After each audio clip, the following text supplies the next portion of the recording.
everyone. This is Kati Gostaspi, and welcome to the Kati G podcast series.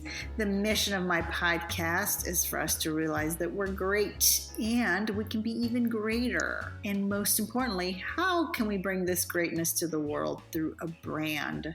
So why the Kati G podcast? I do this for two reasons. I care about humanity at a deep level, and I want us all to see how great we really are and to be happier.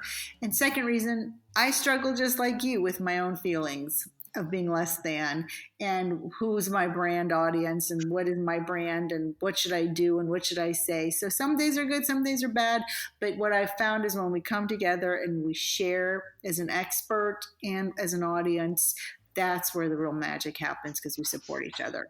So this time, you guys are in for a treat. This podcast is my interview with Nora Riva Bergman. She is a friend, but she's also a business coach for lawyers. Welcome, Nora. I'm so excited to have you here with me. Thank you, Kati. I am thrilled to be here too.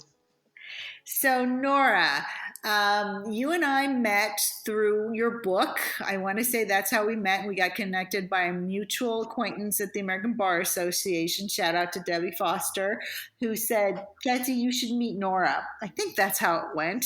Is that what you recall? Well, she said, Nora, you should meet Kati. Something like that. It was all good. And then we became friends. And I love the fact that we both support the legal community. So, Nora, a big part of what I teach is what I call the personal connection story. Other people call it the story of origin, whatever you want to call it. It's just a way for us to connect who we are, our brand, with our audience so that people can really resonate with us. So tell us your story of who you are and how you got to where you are. Okay, thank you. And first of all, again, thank you for inviting me to be here and share my story and have a chance to talk with you.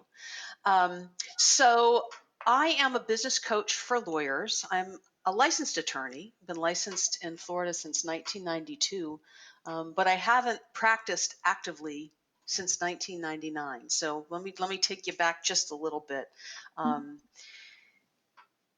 I never ever thought I would be a lawyer. Sometimes you talk to people who say, oh, from the time I was a little kid, I wanted to be a lawyer. Yep. That was not me. That is not my story. It never crossed my mind growing up that I would be a lawyer. My mom was a pianist and singer, and I wanted to be an entertainer from the time I was really little. She started teaching me the piano when I was little, and then the Beatles came along, and I decided I don't want to learn the piano anymore. I want to learn the guitar, and I did. My parents didn't relent and get me a guitar till I was about 10 years old, but I started learning the guitar and started writing songs, and that was my whole world: music and writing songs and playing the guitar. And it kind of took me through my high school years. And when I graduated from high school, I did not go to college. I became a professional entertainer. I lived in South Florida at the time and worked in clubs from like Miami up to Palm Beach. And I did that for about 10 years. And then I decided, you know what, I'm kind of over singing in bars. I work by myself as a solo, and I've worked with bands and duos and all kinds of different things.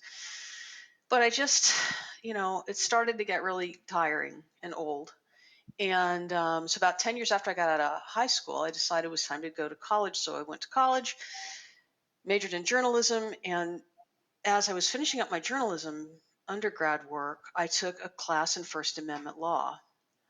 And I thought, oh, this is really fascinating. I like this. And that was what kind of sparked, oh, I think I want to go to law school.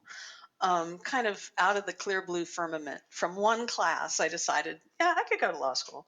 Wow. What do you think is most fascinating about that class? Do you remember? Just the whole concept of First Amendment law, just generally, is very interesting. And it was taught by one of the editors of the St. Petersburg Times. I live in Tampa Bay, Florida, and so the St. Pete Times and the Poynter Institute are located here where I live, and is and was one of the highest rated, best newspapers in the country. It's now the Tampa Bay Times, but fascinating newspaper. So he talked about First Amendment law and freedom of speech and civil rights, and I was all over all of that stuff. And I thought, oh, I can go to law school, be a lawyer, I'll work for a big firm, it'll be really great. I won't be self-employed anymore, because I was always self-employed when I was a musician. So I made that decision, but I already had a life here in Tampa Bay, and I wasn't about to pick up and move and go somewhere to go to law school. So I only applied to one law school, and that is Stetson University College of Law, which is in Gulfport, Florida, about an hour from where I live. And I thought, well, if it's meant to be, I'll be accepted. And if it's not, I won't, and I'll go do something else. And There lo and you go. behold, they took me. I was accepted. And interestingly, the first 6 weeks of law school, I wanted to drop out every single day. I really hated it. I hated it completely. And in my high school and undergrad work, I was considered a pretty good student. And when I went to law school, when I started, I was, I've heard the phrase, I was that part of the class that made the top half of the class possible. So was I. Isn't that funny? I share all that with you. Hilarious. That's where I was. But every day I go to the library and study something and say, tomorrow I'm going to drop out. Tomorrow I'm going to drop out. Tomorrow I'm going to drop out. And the first semester went by and I didn't do as badly as I thought. And so I stayed, and somehow I made it on law review. I don't know how that happened, but I stayed and got on law review and did all those things you're supposed to do when you're in law school. And I was and just kind of the other thing that happened while I was in law school, my dad died while I was in my first semester of my second year of law school. Right after I got on law review, my dad died of a heart attack. So that was just kind of weird. I can't even really put a lot of words around it, but it was just strange to lose him suddenly like that at that time was difficult, but you kind of got through that. And ended up graduating into a really down economy. And I started interviewing for these big law firms, and then I realized I don't want to work for a big law firm.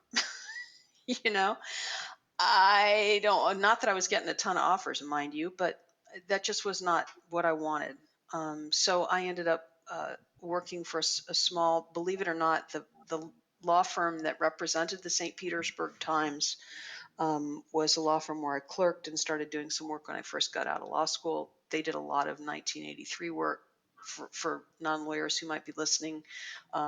That's a lot of civil rights work. The Americans with Disabilities Act had just been passed when I got out of law school.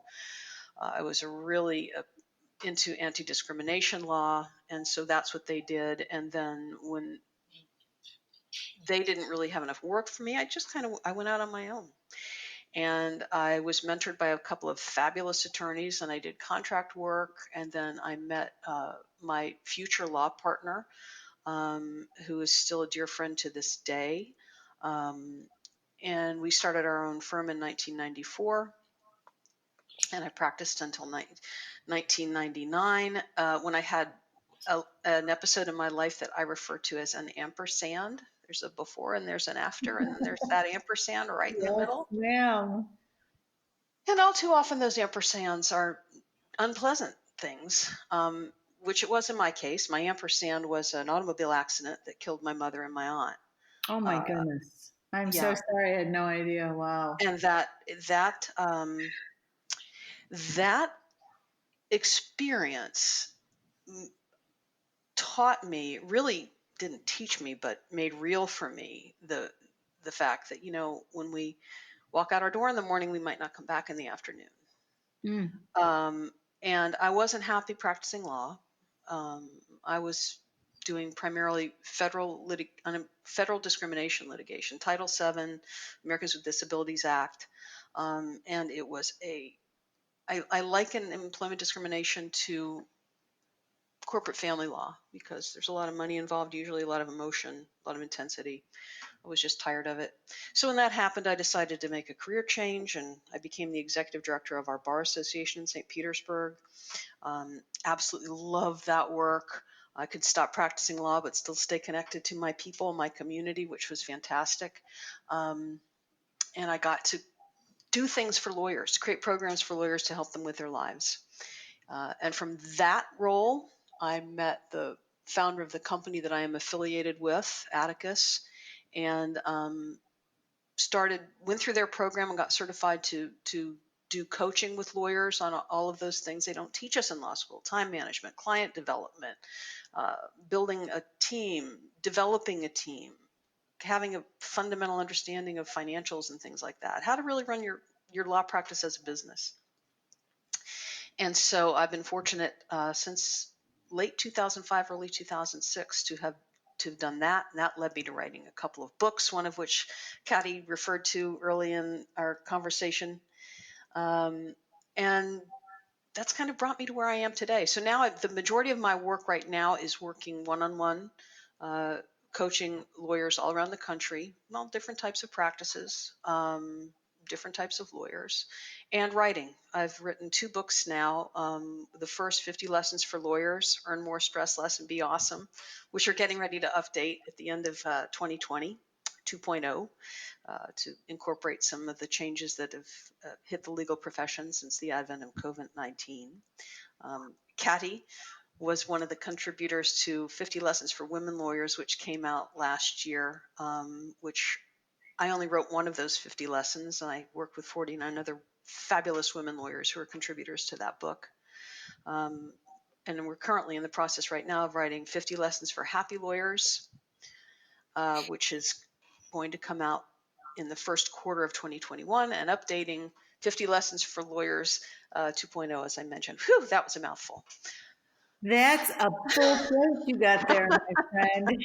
And you still always have time to support other people. And that's what makes me your biggest fan, because you're collaborative, you're kind, and you share your wisdom and opportunities. And I think that's so nice for everyone to see. You know, great brands are in action, they're doing it, not just teaching it. And I think fundamentally that's what makes good consultants and coaches who live it, because we follow the wisdom of what we see in action rather than just hear a lot of stuff, because we're all jaded, and people want to, that's where the phrase "put your money where your mouth is," right? Like, let me see it happen, and you're always one doing. So I really honor that in you.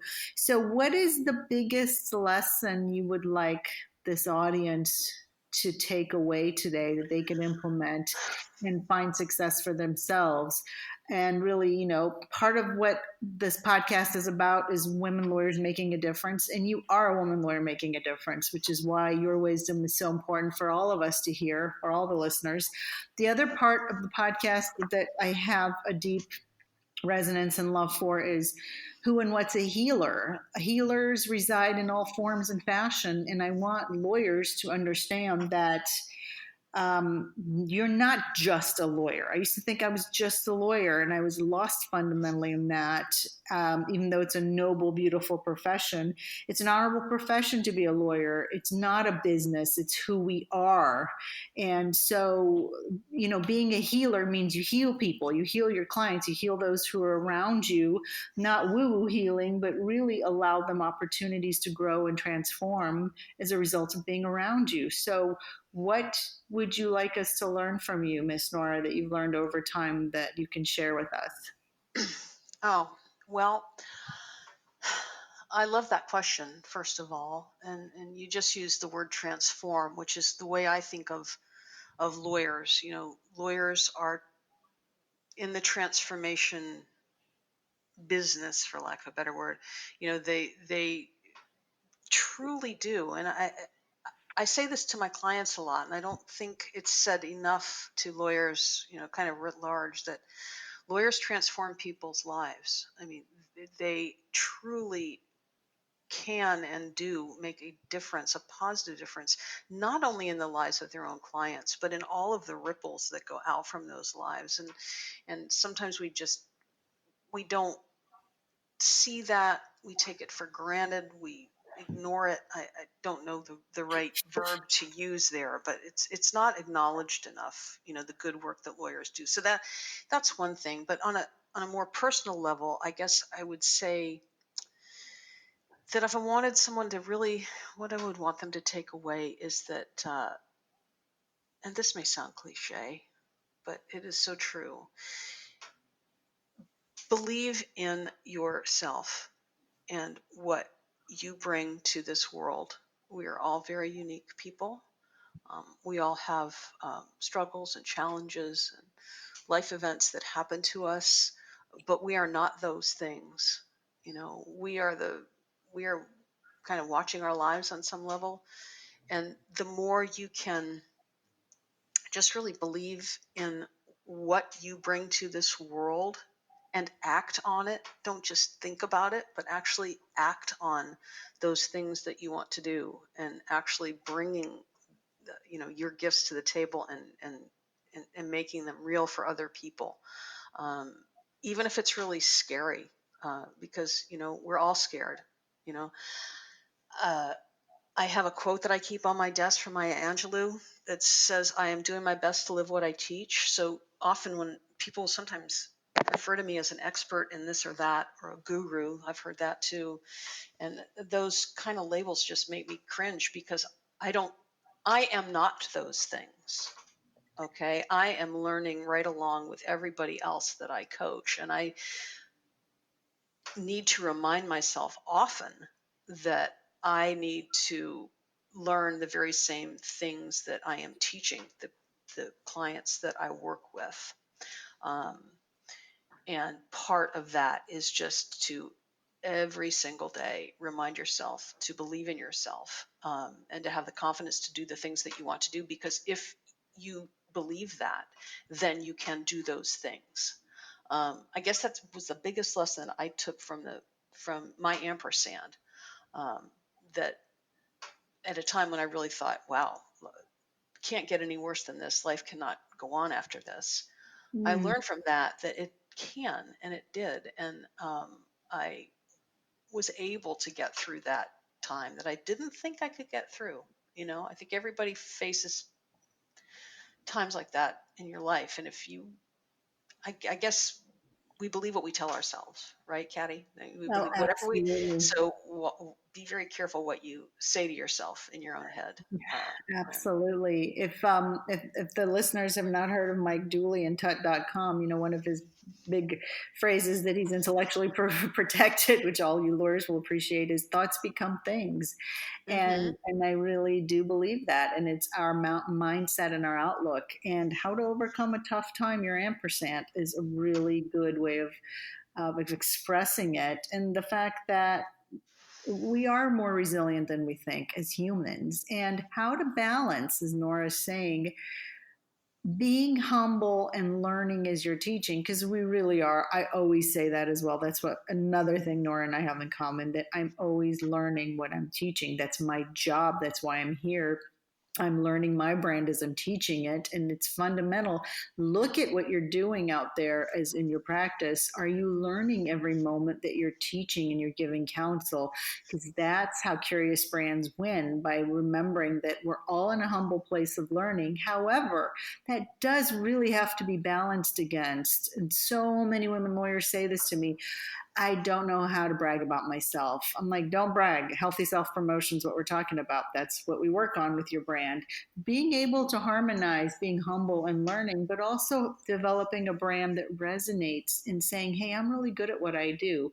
I think you're a guru, Nora. You don't have to call yourself that, but I think it's valuable for people to know that about us. So, what a beautiful lesson. Thank you for bringing that. Believing in yourself and acting on it, I wrote down. I love it. So, Nora, part two of the interview is all about you, and the audience loves learning from your questions. And there's nothing more powerful than a leader who is inspiring and teaching, but for us all to learn that you have your own issues and your challenges and what keeps you up at night. So, what you got for me to talk with you through? And I can either coach you, coaching a coach is kind of fun, or we can collaborate and brainstorm around it and see what comes up for you and for the audience to learn from you. Oh, okay. Well, I'm going to put myself in your hands here, Katty. And you can approach this however you think would be most helpful to me and to everyone who's listening. So, I mentioned that the most of my work is working one-on-one with lawyers around the country, and I do a lot of writing.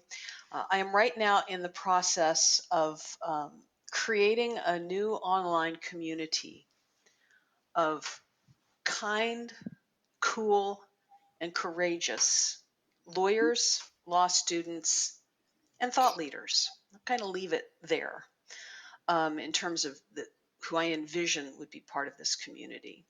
We're scheduled to launch in January of 2021, which is only about 6 weeks away.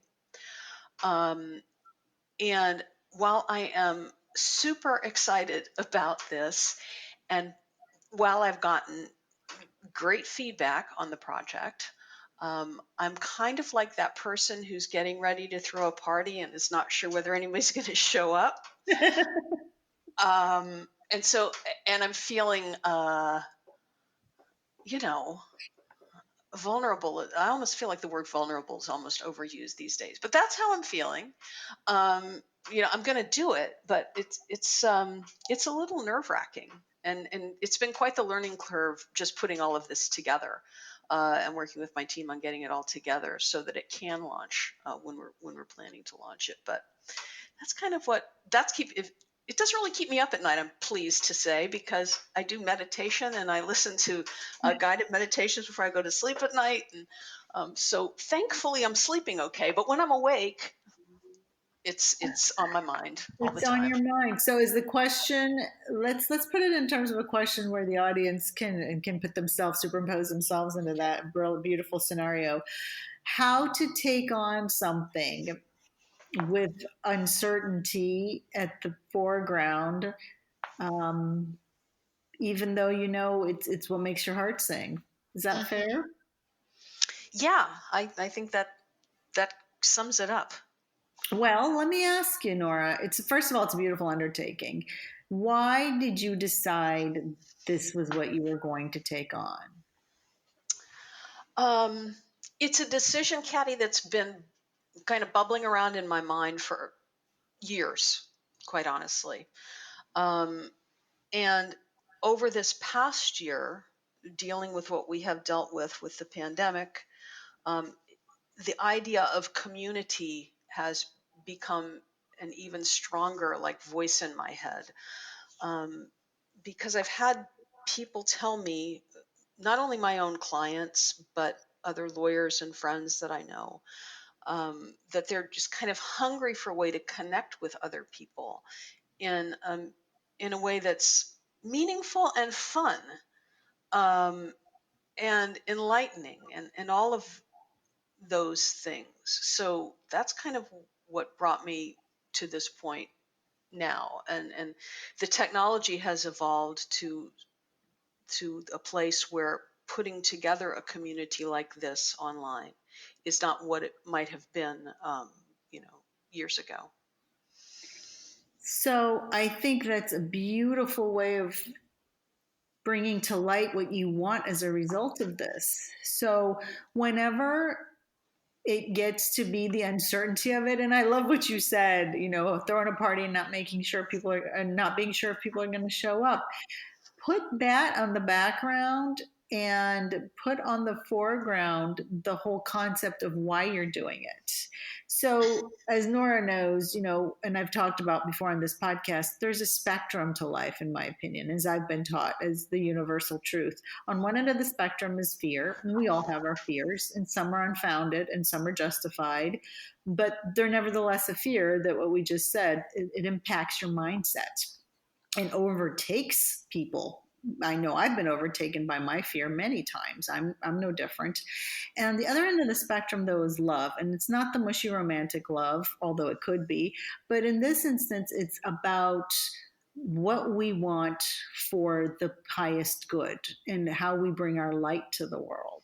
And so, Nora, I have found, and through working with clients, if we focus on that goal of being on that, staying on that end of the spectrum of how we want our light to shine and how we want to be a contribution, and your idea of putting a community together is beautiful. So if you stay focused on that end of the spectrum and couple that with the question I always ask clients, what's the worst that could happen? What's the worst that could happen? I'm the only one in your community because you know I'll be there. Well, and that's then it's a community. You're right. A community doesn't have to be 1,000 people, right? Or 100 people, even. I don't know how community is defined. It's communing, Yeah, it's coming yeah, together for the highest good, I yeah, assume, right? yep, yes. And you used a word a moment ago. You used the word fear, which I did not say. But yeah, it is facing that fear of things not being what you anticipate. And that just reminded me too, Patty, of one of the books that got me through my ampersand. Is a book called Feel the Fear and Do It Anyway. Ah, yes. Um, and I will tell you that I actually had that book back in 1998 on a cassette tape. Remember those? Yes, I do. And Oh my God. I will own that at 48. I will say I very much remember cassette tapes and I I had like a cassette tape of that thing in my car, and I had a long commute to the office and back every day. Was about an hour down and an hour back. And whew. I probably wore that tape out. I listened to it so many times.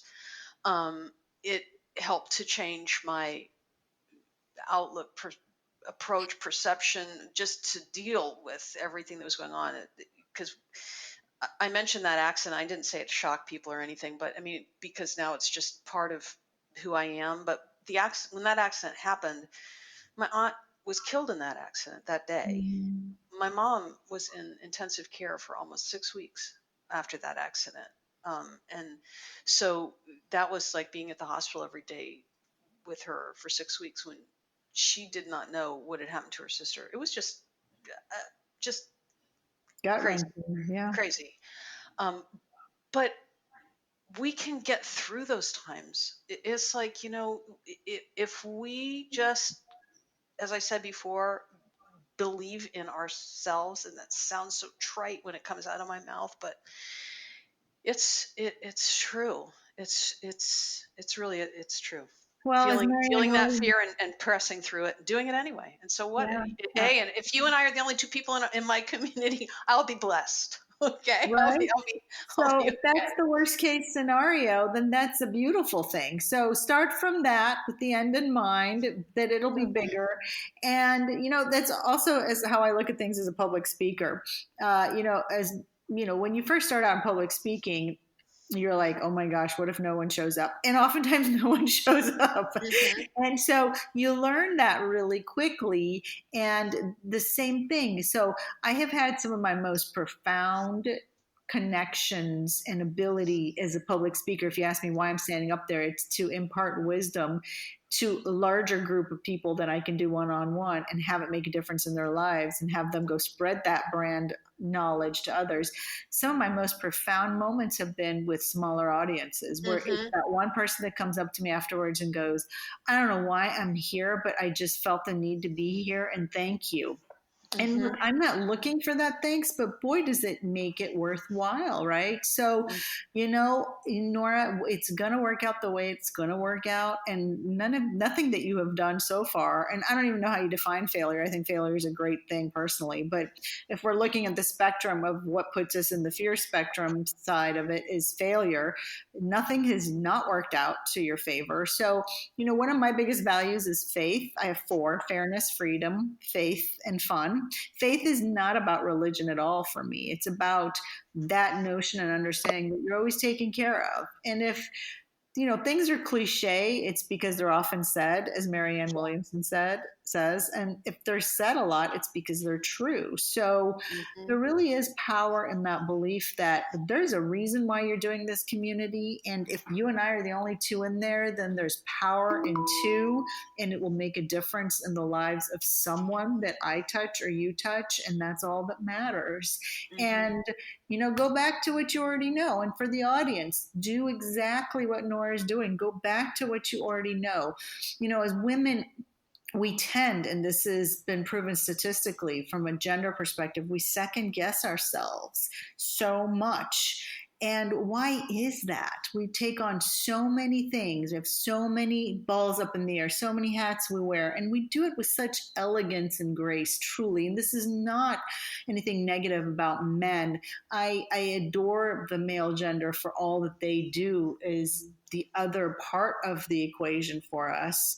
And, for anyone who identifies however way they want to identify, gender neutral, whatever, but we second guess ourselves and it doesn't serve the greatest good. So what I ask you to do, and what I always try my best to do, is to go back to why I'm doing something and go back to the greater purpose and connect and stay connected with that higher purpose. And that's really the biggest job that you can do as the audience. If you're listening to Nora, she knows her higher purpose. She knows why she's here, and ego still gets in the way. That fear happens. But if you stay connected with your truth and why you're showing up every day and your values, then it doesn't make the fear go away. It's what that book title said. You feel it and you're like, okay, that's awesome, because, hey, anytime you feel an emotion, you're alive. And that's really a good thing. Yeah. So yeah. was that helpful, Nora? Yes, it was reinforcing, actually. So, yes, very helpful. And you just reminded me again of, I could come back to that book, and I may have to go read it. Maybe I should read it again right now, because what Susan Jeffers kind of gets to in that book, and I think if you're listening to this podcast and you have not read that book, I would highly recommend it. I kind of think of myself as a curator for other people, for my clients. I do my best to read and stay on top of things and just share ideas and information. And that's what my books are. My books are that. They're not just me talking. They're me sharing, ideas from other books and other thought leaders and things that can have helped others and might be able to help whoever might be reading the book. But what Susan Jeffers gets to at the kind of the bottom line of everything is, our fear is that whatever happens to us, whatever level that fear might be at, the real fear is whatever happens to us, we can't handle it. And once you realize that whatever happens, you really can handle it, so you just made me think that thought, Katty. So I thank you for that. Fantastic. Yeah. That's awesome. So I hope that the audience got something of value. I know they did, because I did. Nora, if we want to find you, where can we find you on the web? You can find me at Real Life Practice, which is my website. You can find me on Twitter at Law Firm Coach, LinkedIn. I'm on there too. The nice thing about the name Nora Riva Bergman is that there's only one of me out there on the Google machine. So if you put my name in, you can find me all over the place. Sounds good, Miss Nora. Well, thank you for joining me. The audience, the listeners, I hope you got value. Please take what you got and use it to your benefit, and please share it with others. And until next time, Katty G out.